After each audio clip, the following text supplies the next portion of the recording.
Line-by-line explanation of the poem O Captain My Captain by Walt Whitman.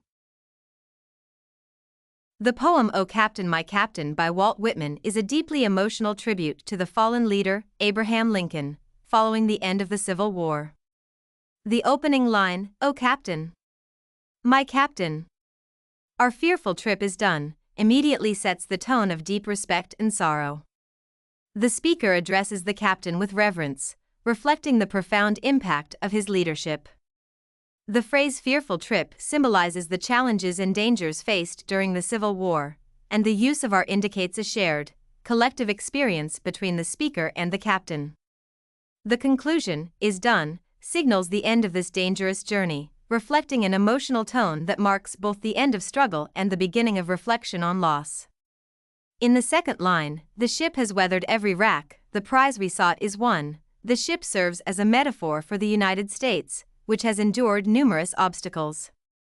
The prize symbolizes the successful preservation of the Union, celebrating the accomplishment despite the struggles endured. This line highlights the endurance, resilience, and perseverance throughout the journey, indicating that the outcome of their efforts is positive. As we move to the third line, the port is near, the bells I hear, the people all exulting. The approaching harbor signifies the journey's end and safety. The celebratory bells represent public joy and relief at the war's end, while the imagery of people celebrating on the shore paints a vivid picture of collective rejoicing. The proximity of the port symbolizes the end of the journey and the beginning of a hopeful new chapter for the nation. The fourth line, while follow eyes the steady keel, the vessel grim and daring, highlights the ship's resilience and bravery through steady navigation.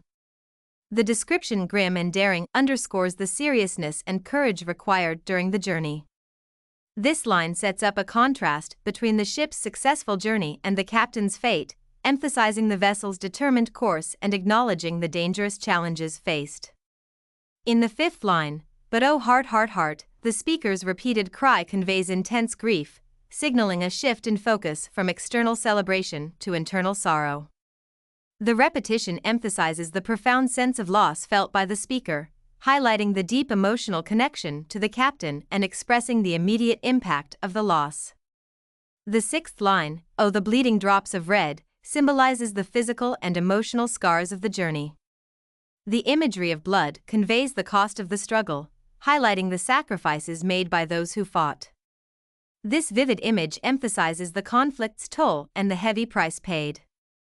In the seventh line, where on the deck my captain lies, the captain's presence on the deck personalizes the tragic loss. The personal connection underscores the captain's importance to the speaker, emphasizing the gravity of the captain's death and highlighting the scene of loss with emotional weight. The eighth line, fallen cold and dead, captures the finality of the captain's demise. The word fallen suggests that the captain has succumbed to his wounds, while cold and dead emphasizes the stark reality of death. This line reinforces the sense of lasting sorrow despite the victory, highlighting the personal tragedy amid broader success. In the ninth line, O Captain my Captain rise up and hear the bells, the speaker desperately wishes for the captain's presence. The celebratory bells reflect public honor and recognition, but the speaker struggles to accept the captain's death, hoping the captain can still be honored. This line highlights the speaker's internal emotional conflict. The 10th line, Rise up for you the flag is flung for you the bugle trills, continues to urge the captain to join the celebration. The flag and bugle represent symbols of honor and recognition, emphasizing the speaker's desire for the captain's presence and highlighting his significant role. This plea reflects the deep emotional need for the captain. In the 11th line, For you bouquets and ribboned wreaths for you the shores a-crowding, bouquets and wreaths symbolize admiration and respect. The crowded shores reflect widespread appreciation, contrasting public joy with the speaker's personal mourning and indicating the captain's broad impact. The 12th line, For you they call, the swaying mass, their eager faces turning, depicts an enthusiastic crowd calling for the captain, showing widespread appreciation for his achievements. The swaying mass and eager faces emphasize public excitement, contrasting with the speaker's private mourning and highlighting the public's desire to honor the captain. In the 13th line, Hear Captain dear father, the speaker refers to the captain affectionately as "Dear Father," indicating a deep personal bond and reverence. This line highlights the profound loss and suggests a relationship that transcends mere leadership, conveying the depth of the speaker's sorrow.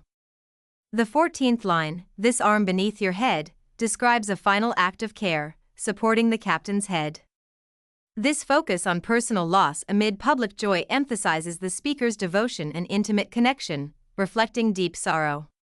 In the 15th line, "It is some dream that on the deck," the speaker expresses disbelief and hope that the death is merely a dream.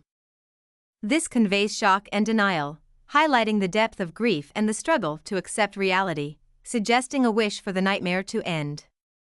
The 16th line, "You've fallen cold and dead," confirms the captain's lifeless state, reinforcing the permanence of the loss. This line deepens the emotional weight of the poem, bringing the speaker's grief into sharp relief and highlighting the lasting sorrow despite the victory.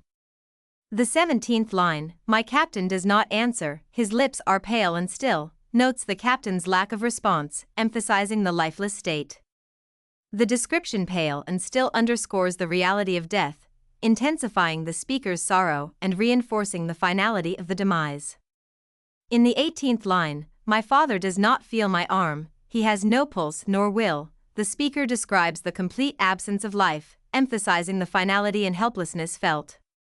The personal reference to the captain as "my father" highlights the personal nature of the grief and the sense of powerlessness. The 19th line, "The ship is anchored safe and sound, its voyage closed and done," signifies that the ship is safely anchored, marking the journey's end. This completion contrasts with the personal tragedy of the captain's death, emphasizing the bittersweet nature of the victory and the irony of success amid personal loss. In the 20th line, "From fearful trip the victor ship comes in with object won," the speaker describes the successful outcome of the journey. The triumph underscores the accomplishment and victory, contrasting with the speaker's personal loss, and highlighting the complex emotions of triumph and sorrow. The 21st line, "Exult O shores, and ring O bells," calls for public celebration and ringing of bells. This reflects public joy and the desire to honor the achievement, contrasting with the speaker's private mourning and emphasizing the communal aspect of the celebration, highlighting the emotional conflict. In the 22nd line, "But I with mournful tread," the speaker walks with deep personal grief. Despite the public joy, the speaker is filled with sorrow, focusing on personal loss. The contrast between exult and mournful tread reflects the speaker's heavy emotional burden. The 23rd line, "Walk the deck my captain lies," depicts the speaker walking the deck where the captain lies. This intimate connection emphasizes the personal nature of the mourning, reflecting the speaker's devotion and sorrow, and bringing the reality of the captain's death into focus. Finally, the 24th line, "Fallen cold and dead," reiterates the permanence of the captain's death. This somber conclusion highlights the deep emotional impact of the loss, emphasizing the lasting sorrow felt by the speaker and reinforcing the stark reality of the captain's demise.